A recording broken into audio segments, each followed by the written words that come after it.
Merhaba arkadaşlar, kanalımıza hoş geldiniz. Bugün sizler için iki harika oyuncumuz Ebru Şahin ve Akın özünden yeni ve güzel paylaşımlar sizler için hazırladık.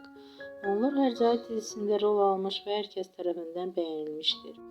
Biz de sizler için onların güzel ve romantik karelerini hazırladık. Bu videoların devamlı gelmesini istiyorsanız da kanalımıza abone olup yorum yazmayı unutmayın.